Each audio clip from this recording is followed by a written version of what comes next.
美国现在已经在中东失去了之前的强大左右能力，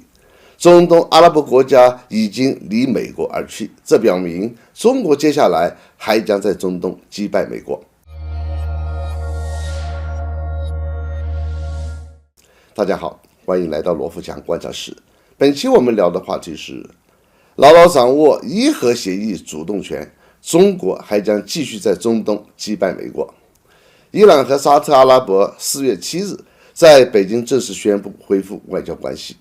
长期敌对的沙特阿拉伯和伊朗恢复外交关系，预示着中东敌对的局势正在发生结构性变化。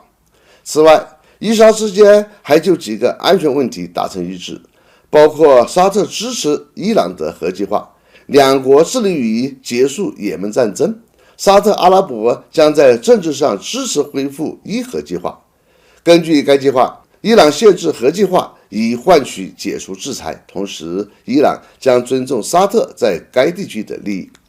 伊核协议由伊朗、美国、英国、法国、俄罗斯、中国和德国达成，但在美国于2018年单方面退出协议后停滞不前。拜登上台后也多次呼吁重启伊核协议谈判，但几乎没有国家响应，伊朗更是置之不理。沙特和伊朗两国之间恢复外交关系，沙特支持伊朗核协议是一个启示。俄罗斯外交部长谢尔盖·拉夫罗夫说，俄罗斯正在关注伊朗与欧洲和美国之间的接触，希望恢复全面执行伊朗核计划协议。据拉夫罗夫介绍，最终决定应该在包括俄罗斯和中国在内的所有参与者做出，但共同社报道，沙特阿拉伯正在参与解决这个问题。显然，在美国，他们觉得自己错过了主动权。拜登政府告知以色列有可能与伊朗达成协议，该协议可能基于部分冻结其核计划，以换取一些放松制裁。伊朗收到了该提案的细节，但拒绝了。与此同时，中国的举措非常及时，因为这将非常显著地改善整个中东的局势。现在，波斯湾局势正在发生巨大变化，美国被晾在一边。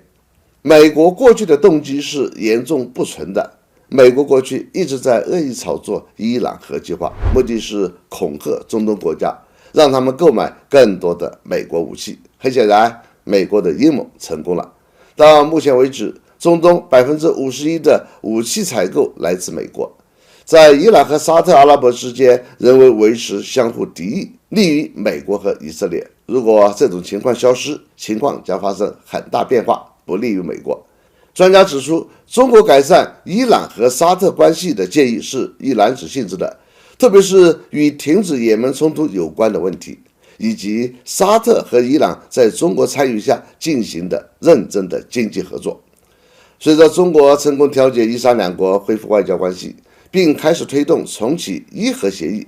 被冷落在一旁的美国被迫改变态度。布林肯之前攻击中国调解伊沙矛盾是为了一己私利，现在变成了乐于看到伊沙复交。